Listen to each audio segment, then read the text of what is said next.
ദൈവത്തിന് മഹത്വം. Asia divine ministries ഏവരെയും സ്വാഗതം ചെയ്യുന്നു. ഇന്ന് മക്കൾ എന്ന സബ്ജക്റ്റാണ് നമുക്ക് എടുക്കുന്നത്. ദൈവം സൃഷ്ടിച്ച ആദ്യ മനുഷ്യന് ദൈവത്തിന്റെ മകൻ എന്ന പേരുണ്ടായിരുന്നു.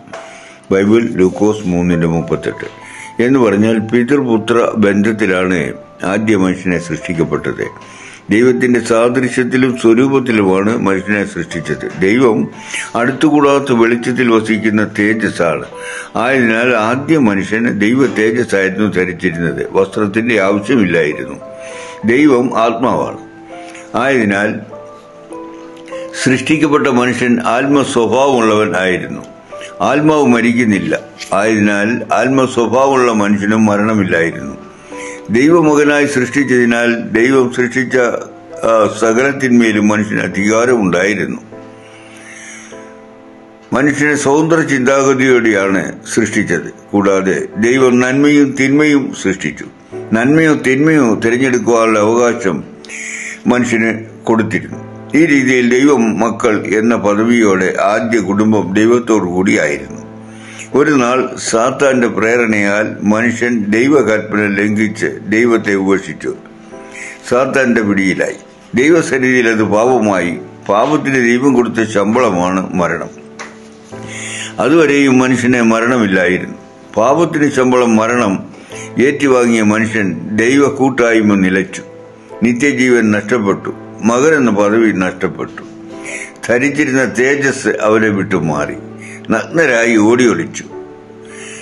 എന്നാൽ മനുഷ്യനെ പിതൃപുത്ര ബന്ധത്തിൽ സൃഷ്ടിച്ചതിനാൽ മനുഷ്യൻ പാപിയായി ദൈവമക്കൾ എന്ന പദവി നഷ്ടപ്പെട്ടു. എങ്കിലും സ്നേഹിക്കുന്നവനായ ദൈവം പാപിയായി തീർന്ന മനുഷ്യന്റെ താൽക്കാലിക പാപപരിഹാരത്തിന് ഒരു മൃഗത്തെ കൊന്ന് തുകൽ കൊണ്ട് മനുഷ്യനെ ഉടുപ്പുണ്ടാക്കി അവനെ ധരിപ്പിച്ചു.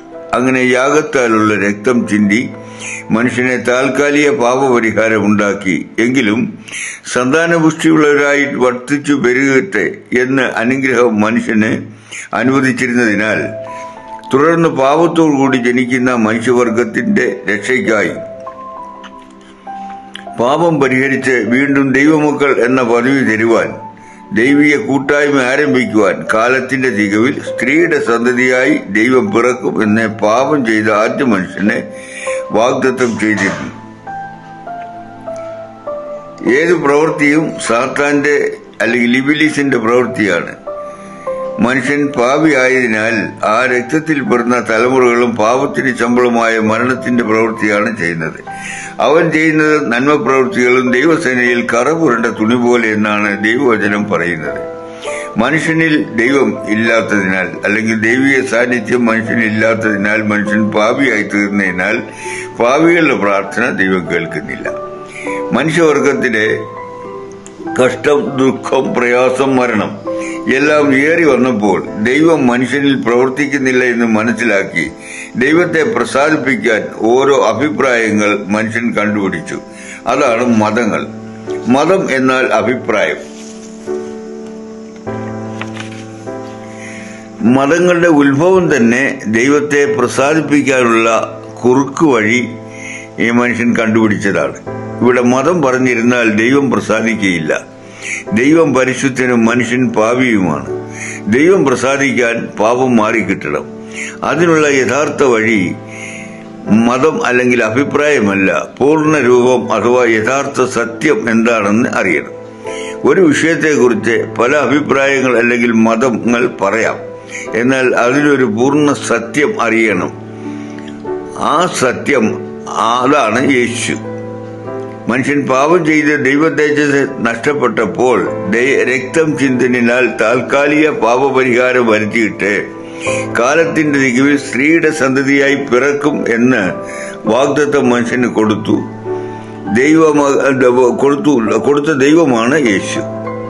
അതിന്റെ നിവൃത്തിയായി ഇന്നേക്ക് 2025 വർഷങ്ങൾക്കപ്പുറം യഹൂദ്യയിലെ ബേത്ലഹേമിൽ സ്ത്രീയുടെ സന്തതിയായി എന്ന് പറഞ്ഞാൽ പുരുഷ സാമീപ്യമില്ലാത്ത ഒരു കന്യകയിൽ കൂടി അത്ഭുത ജനനം എടുത്തു. അതാണ് യേശു അഥവാ രക്ഷകൻ. അതാണ് പൂർണ്ണത. അതാണ് മതങ്ങളുടെ എല്ലാം പോയിന്റ്, യഥാർത്ഥ സത്യം. യേശു പറഞ്ഞു, ഞാൻ തന്നെ വഴിയും സത്യവും ജീവനുമാകും. ഞാൻ മുഖാന്തിരമല്ലാതെ ആരും ദൈവത്തിന്റെ അല്ലെങ്കിൽ സ്വർഗരാജ്യത്തിൽ കടക്കുകയില്ല. മനുഷ്യന്റെ മതങ്ങൾ അല്ലെങ്കിൽ അഭിപ്രായങ്ങൾ പൂർണ്ണ രൂപമായി യേശുവിൽ നിറവേറി. അതാണ് സത്യം. രക്തം ചിന്തിയുള്ള ആദ്യ യാഗം നിഴലായിരുന്നു. എന്നാൽ യഥാർത്ഥ പൊരുളായ യാഗം യേശുവിൽ നിറവേറി.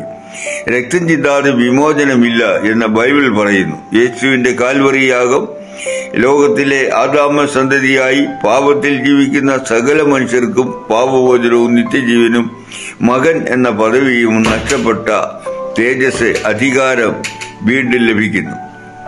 യേശു മുഴുവൻ ലോകത്തിന്റെയും പാപങ്ങൾ ഏറ്റെടുത്ത് പാപിക്ക് പകരക്കാരനായി പാപിയാൽ കണ്ട പാപത്തിന് ശമ്പള മരണം ഏറ്റെടുത്ത് ക്രൂശിൽ യാഗമായി മനുഷ്യവർഗത്തിന്റെ പാപം പരിഹരിച്ചു കഴിഞ്ഞു. പാപിയായി തീർന്ന മനുഷ്യനെ വീണ്ടും ദൈവത്തോട് അടുപ്പിക്കുവാൻ പാപമില്ലാത്ത മധ്യസ്ഥൻ വേണം. അതാണ് യേശു.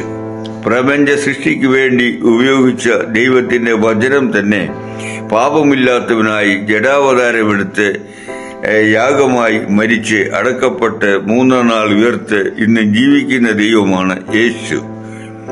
യേശുവിന് ദൈവപുത്രത്വമുണ്ട്. ദൈവം പറയുന്നു, തന്റെ ഏകജാതനായ പുത്രനിൽ വിശ്വസിക്കുന്ന ഏവനും നശിച്ചു പോകാതെ നിത്യജീവൻ പ്രാപിക്കേണ്ടതിന് ദൈവം അവനെ നൽകുവാൻ തക്കവണ്ണം ലോകത്തെ സ്നേഹിച്ചു. അതാണ് മനുഷ്യനായി പിറന്ന യേശു. ആ യേശുവിനെ കൈക്കൊണ്ട് അവന്റെ നാമത്തിൽ വിശ്വസിക്കുന്ന ഏവർക്കും ദൈവമക്കൾ ആകുവാൻ അവൻ അധികാരം തന്നു എന്നാണ് ദൈവവചനമായ വിശുദ്ധ ബൈബിൾ അത് വെളിപ്പെടുത്തുന്നുണ്ട്. പാപത്താൽ ദൈവമക്കൾ എന്ന പദവി നഷ്ടപ്പെട്ട മനുഷ്യനെ പാപം പരിഹരിച്ച് ദൈവത്തോട് നിരപ്പും സമാധാനവും പ്രാപിക്കുമ്പോൾ മരണം മാറി നിത്യജീവൻ ലഭിക്കുന്നു. മക്കൾ എന്ന പദവി തിരികെ ലഭിക്കുന്നു. ഇത് ചെയ്യേണ്ടത് പാപപരിഹാരകനായി ഭൂമിയിലേക്ക് അവതരിച്ച് മരിച്ചടക്കപ്പെട്ട ഉയർത്തെഴുന്നേറ്റ് ഇന്നും ജീവിക്കുന്ന നിത്യദൈവമായ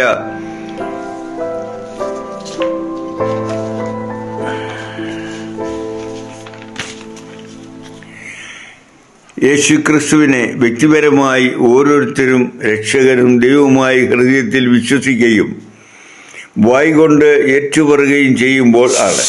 എന്ന് പറഞ്ഞാൽ ഇബ്ലീസിന്റെ അല്ലെങ്കിൽ സാത്താന്റെ പ്രേരണയിൽ ദൈവത്തെയാണ് മനുഷ്യൻ ഉപേക്ഷിച്ചത്. വീണ്ടും ദൈവബന്ധം മനുഷ്യനിൽ ആരംഭിക്കുമ്പോൾ ആദ്യ മനുഷ്യന്റെ പദവി പോലെ ദൈവമക്കൾ ആകും. യേശു ദൈവമാണ്.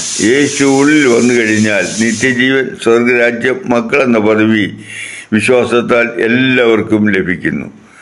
ദൈവം നിങ്ങളേവരെയും സഹായിക്കട്ടെ.